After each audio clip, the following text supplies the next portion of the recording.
Assalamualaikum warahmatullahi wabarakatuh.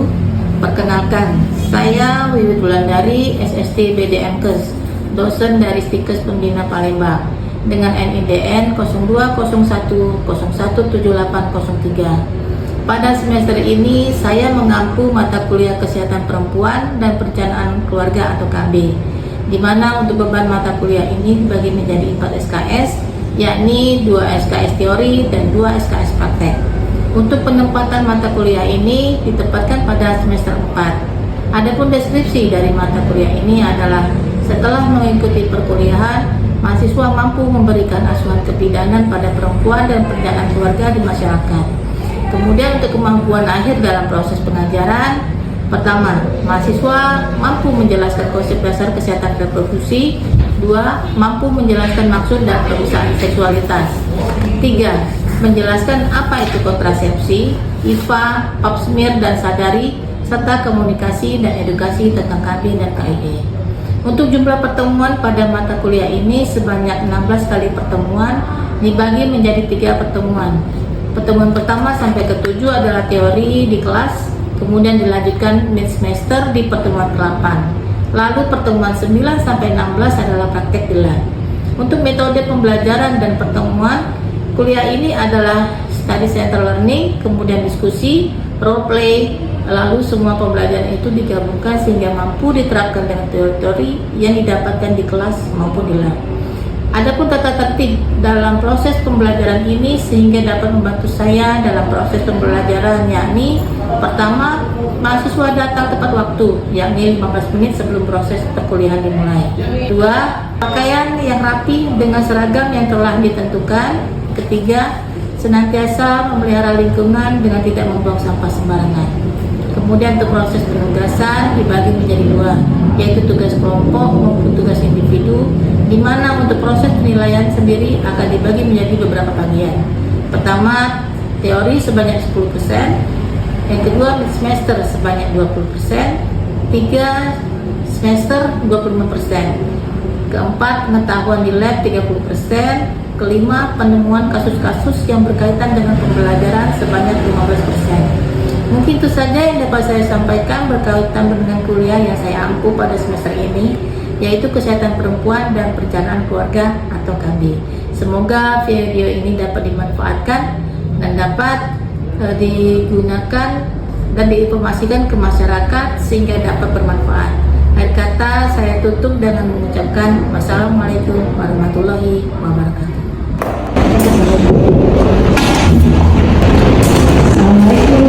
Waalaikumsalam warahmatullahi wabarakatuh. Kita apa dulu ya? Anda?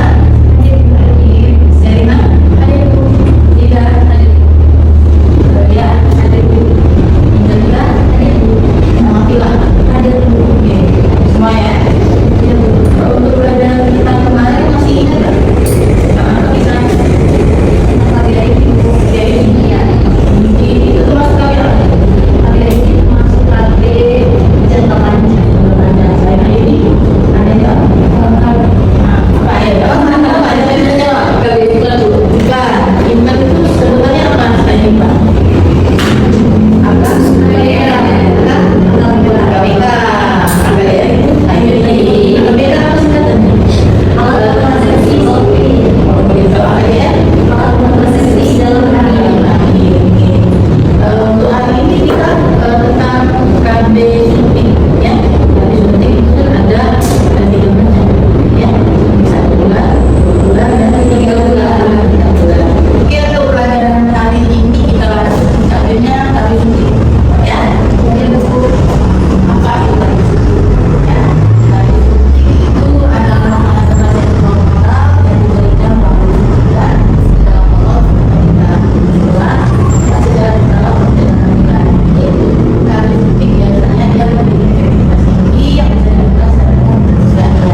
tidak perlu minum obat setiap hari, aman untuk tubuh menyusui dan tidak mengganggu hubungan suami istri.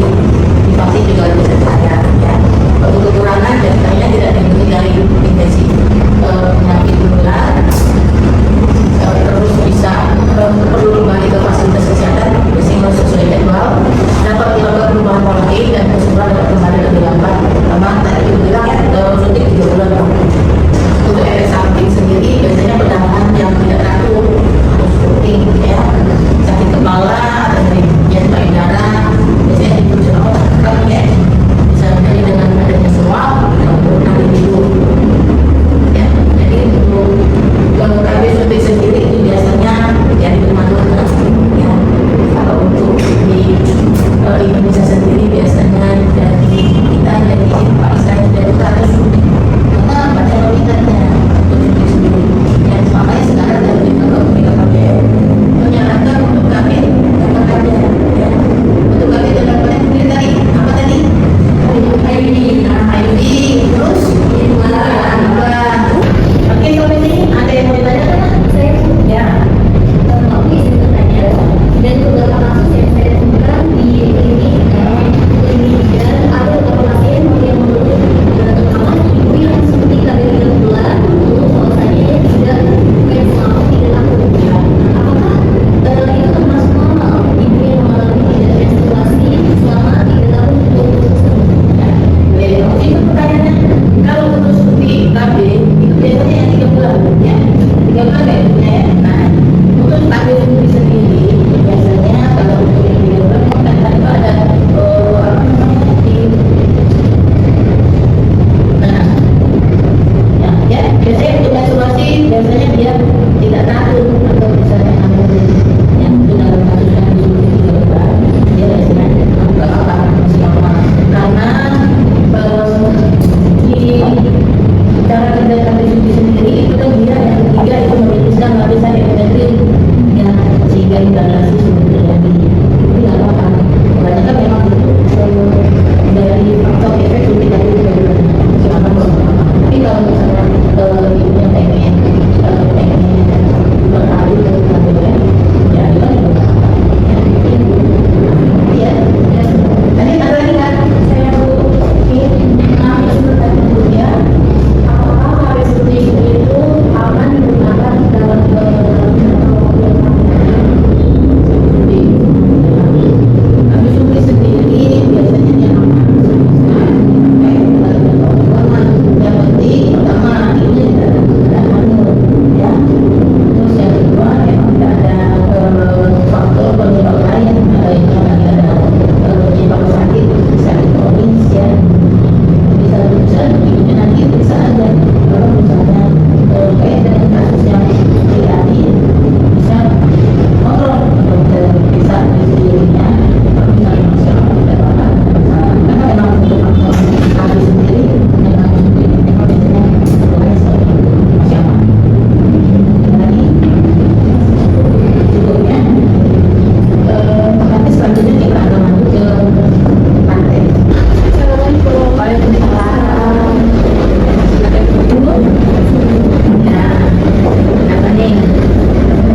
penyakit sebelumnya nggak? Penyakit kuning nggak? Darah nggak?